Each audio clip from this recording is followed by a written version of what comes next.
welcome to my YouTube channel. Di video kali ini kita akan membahas awal kedudukan Jepang di Indonesia.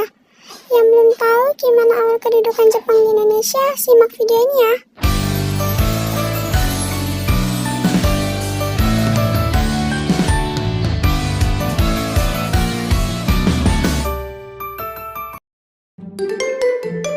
Set, 별.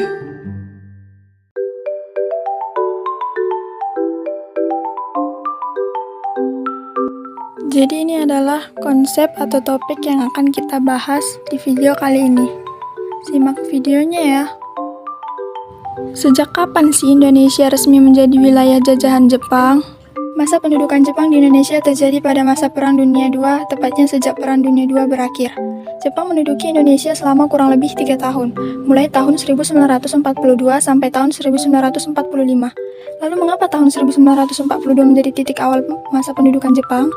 Karena tahun 1942 ditandatangani sebuah perjanjian penyerahan wilayah Hindia Belanda dari tangan Belanda kepada Jepang yang bernama Kapitulasi Kalicati.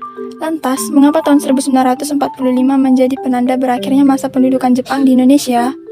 Karena tahun 1945 ditandai dengan menyerahnya Jepang tanpa syarat kepada pihak sekutu. Jepang menyerah tanpa syarat kepada sekutu pada bulan Agustus 1945. Kemudian, Jepang menyerahkan wilayah mereka duduki di Indonesia kepada sekutu. Tetapi karena belum datangnya pihak sekutu ke Indonesia, terjadilah kekosongan kekuasaan. Kekosongan inilah yang kemudian dimanfaatkan oleh tokoh-tokoh nasionalis Indonesia untuk memproklamasikan kemerdekaan Indonesia. Nah, itu dia gambaran singkat mengenai masa pendudukan Jepang Indonesia. Sekarang, kita akan mempelajari apa sih latar belakang kedatangan Jepang di Indonesia. Latar belakang Jepang menduduki Indonesia. Pada akhir abad ke-19, terjadi perubahan yang sangat signifikan pada negara Jepang ketika Kaisar Mutsuhito melakukan perubahan di segala bidang kehidupan, membuat Jepang sebagai negara industri. Tetapi, lama-kelamaan, Jepang tampil sebagai negara imperialis. Mengapa? Karena, sebagai negara industri, Jepang membutuhkan banyak sumber daya mentah untuk mendukung perkembangannya sebagai negara industri. Pada akhir abad ke-19, Jepang berperang menghadapi Tiongkok untuk memperebutkan kawasan semenanjung Korea. Kemudian, pada awal abad ke-20, terjadi perang antara Jepang dan Rusia yang dimenangkan oleh Jepang, yang berhasil mendapatkan salah satu wilayah kekuasaan Rusia, yaitu Kepulauan Khalid. Karena kejadian-kejadian itu, timbullah kekhawatiran Amerika Serikat, Belanda, Inggris, dan Australia, sehingga membentuk ABDACOM, atau yang disebut Amerika, British Dutch, and Australian Command, yang bertujuan untuk menghindari dan mempersiapkan kemungkinan serangan Jepang. Melihat Jepang sebagai negara imperialis, Amerika Serikat melakukan embargo pada kepentingan Jepang, yaitu minyak bumi, yang kemudian menjadi landasan Jepang untuk menyerang pangkalan militer Amerika Serikat di Pearl Harbor pada tanggal 7 Desember 1941. Dan pada saat itulah pecahnya Perang Dunia Kedua di kawasan Asia Pasifik yang dikenal sebagai Perang Pasifik atau Perang Asia Timur Raya, ketika Jepang berhasil menghancurkan pangkalan militer Amerika Serikat di Pearl Harbor. Kemudian, Jepang masuk ke kawasan Asia Tenggara. Pada bulan Desember, Jepang berhasil menduduki Filipina dan hampir semua kawasan Asia Tenggara daratan, termasuk Indonesia. Jepang masuk ke Indonesia, tepatnya di wilayah Tarakan, Kalimantan. Nah, kita bisa melihat apa latar belakang kedatangan Jepang ke Indonesia. Latar belakangnya yang pertama, kebutuhan Jepang terkait minyak bumi.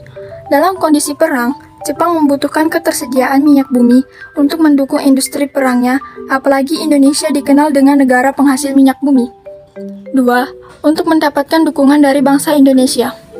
Indonesia ialah bangsa besar, dan terdapat puluhan juta orang, bahkan lebih. Dan apabila Jepang berhasil mendapatkan dukungan dari bangsa Indonesia, maka Jepang memiliki harapan untuk memenangkan Perang Dunia Kedua. Jepang datang sebagai penyelamat bagi bangsa Indonesia dan penjajahan Belanda, dan kemudian disambut baik oleh bangsa Indonesia. Kedatangan Jepang di Indonesia. Daerah yang pertama kali diduduki oleh Jepang adalah Tarakan, Kalimantan, lalu menuju Balikpapan, Pontianak, Samarinda, dan Banjarmasin. Lalu Kepulauan Sumatera, tepatnya di Palembang, dan di Kepulauan Jawa, yaitu Teluk Banten, Eretan Wetan, dan Kragan. Hal ini membuat Belanda semakin terdesak, sehingga pada 8 Maret 1942, Belanda menyatakan menyerah kepada Jepang, dan kemudian menandatangani perjanjian antara kedua belah pihak, yang dikenal dengan perjanjian Kalijati atau Kapitulasi Kalijati. Belanda diwakili oleh Letnan Jenderal Thornton dan Jepang diwakili oleh Jenderal Hitoshi Imamura. Dengan penandatanganan Kapitulasi Kalijati ini, Secara resmi, Jepang menguasai wilayah Indonesia. Jepang menerapkan banyak kebijakan di Indonesia, baik bidang militer, politik, pendidikan, sosial, budaya, dan ekonomi, menyebabkan banyak perlawanan yang dilakukan bangsa Indonesia. Berikut ini adalah beberapa kebijakan Jepang di Indonesia. 1. Dalam bidang pemerintahan, Jepang membagi wilayah Indonesia ke dalam 3 pemerintahan militer, yaitu 1. Pemerintahan Jawa dan Madura. Pemerintahan yang memegang wilayah ini berkedudukan di Jakarta, dan yang bertanggung jawab atas wilayah ini adalah Tentara Angkatan Darat ke-16. 2. Pemerintahan Sumatera. Pemerintahan yang memegang wilayah ini berkedudukan di Bukit Tinggi, dan yang bertanggung jawab atas wilayah ini adalah Tentara Angkatan Darat ke-25. Dan yang terakhir, pemerintahan Kalimantan, Sulawesi, Maluku, dan Sunda Kecil yang berisi Bali dan Nusa Tenggara. Pemerintahan yang memegang wilayah ini berkedudukan di Makassar, dan yang bertanggung jawab atas wilayah ini adalah Tentara Angkatan Udara Armada Kedua. Dan ada beberapa wilayah Indonesia yang terbagi menjadi bagian-bagian administratif. 1. Shiu, Shi, Ken, Gun, Son, Ku. Shiu merupakan daerah karesidenan, Shi merupakan kota praja, Ken merupakan kabupaten, Gun merupakan wilayah kewedanaan, Son merupakan kecamatan, Ku merupakan kelurahan. Lalu terbentuk satu satuan kecil yang sama dengan rukun tetangga yang dikenal sebagai Tonarigumi. 2. Kebijakan di bidang pertahanan atau kemiliteran. Pertama, adanya pembentukan organisasi militer dan semi-militer. 1. Militer. Ada beberapa kelompok, yaitu Heiho, atau tentara cadangan. Lalu, Peta dan Gyugun. Peta dan Gyugun merupakan kemiliteran yang sama, yang membedakannya yaitu area tempat kerja Peta yang dibentuk di Pulau Jawa, dan Gyugun dibentuk di Pulau Wilayah Sumatera. Lalu, pemberontakan Peta Blitar yang dipimpin oleh Supriyadi, dan pemberontakan Gyugun dipimpin oleh Teuku Abdul Hamid. 2. Semi-militer. Semi-militer terbagi beberapa kelompok. Seinedan merupakan barisan pemuda, Joshi Seinedan merupakan barisan pemudi, Keibodan merupakan barisan pembantu polisi, Fujintai merupakan barisan wanita, Gokutotai merupakan barisan pelajar, Shishintai merupakan barisan pelopor, dan barisan Jibakutai merupakan barisan berani mati. Oke, demikianlah penjelasan tentang kedudukan bangsa Jepang di Indonesia. Jika ada salah kata atau kata yang kurang enak didengar, mohon dimaafkan. Sekian dan terima kasih. Bye-bye.